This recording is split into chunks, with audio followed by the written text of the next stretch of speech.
In the early hours of May 12, 2006, silence blanketed an upscale suburb of London. Suddenly, that silence shattered violent. Frantic knocking echoed through the night. A homeowner jolted awake and opened the door to find his neighbor standing there, pale as death, whispering words his mind refused to process.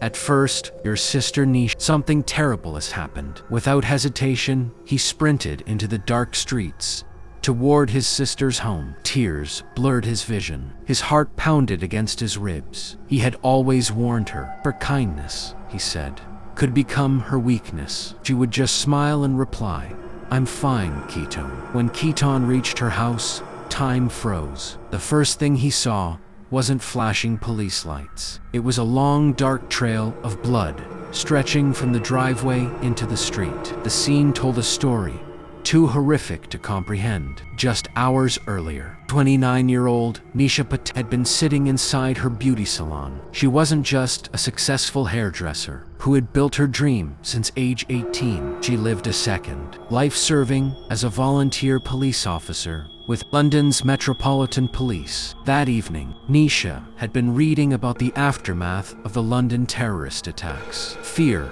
lingered over the city, but she felt responsibility. Not fear, not only as a citizen, but as someone who wore the uniform to protect others. 5 days earlier, 3 men had attempted to break into her home. They didn't know they were facing a trained officer. Nisha confronted them bravely, forcing them to flee. She believed she had one. She hadn't. Keaton wasn't at ease. Newspapers were filled with stories of attacks on officers. "It's dangerous, Nisha," he pleaded, but her passion for service was stronger than his warnings. At around 10 p.m. that night, Nisha was closing her salon when her husband, Patel-Nasri, arrived carrying Indian takeaway. The small family gathered Nisha Patel and her brother for a moment.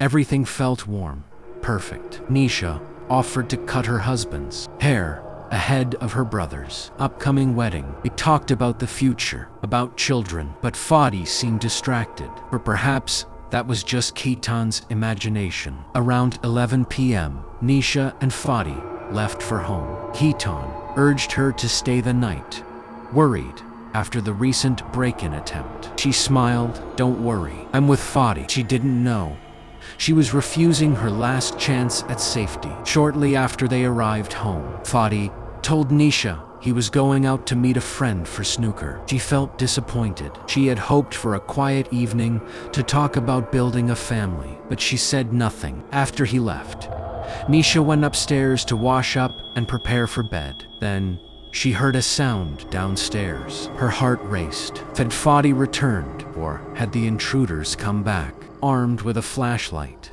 She slowly descended the stairs. She didn't know someone was waiting in the kitchen, not for money, but for her life.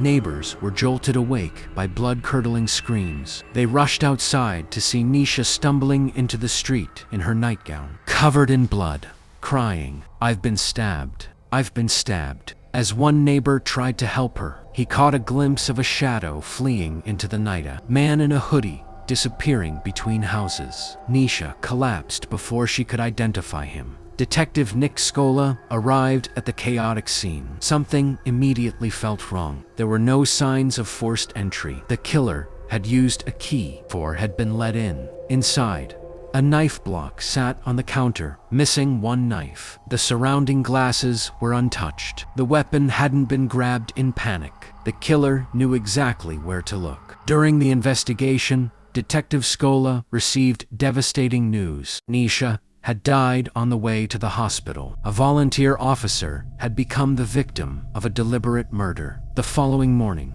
the atmosphere at the police station was heavy. Nisha wasn't just a case, she was one of them. Grief turned into determination. Patel appeared cooperative, providing investigators with the voice recording of a woman from Scotland threatening him over a limousine business dispute. It seemed like a breakthrough, almost too convenient. Weeks later, police recovered the knife from a drain 1 building away. It carried Nisha's blood. No fingerprints. Hours of CCTV footage were examined. A gray Audi appeared for exactly 7 seconds, near the drain where the knife was found. One detail stood out.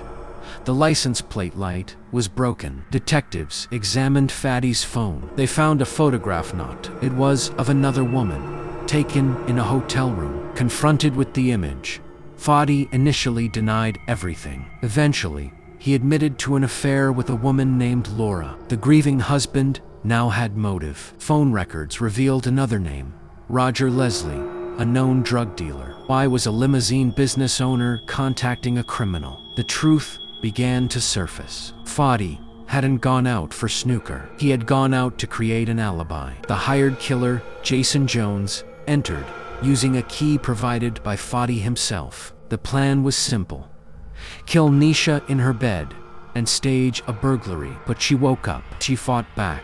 The killer chased her outside and used her own kitchen knife to mislead investigators. Fadi was drowning in debt. He intended to claim Nisha's life insurance money, clear his finances, and start over with his lover. He traded his wife's life for money. In the end, Fadi Nasri, Roger Leslie, and Jason Jones were all convicted. Each received life imprisonment. Nisha's story ended tragically. A woman who stood against criminals in the streets became the victim of the man who slept beside her. A reminder that sometimes danger isn't the stranger at the door. It's the one who holds the key.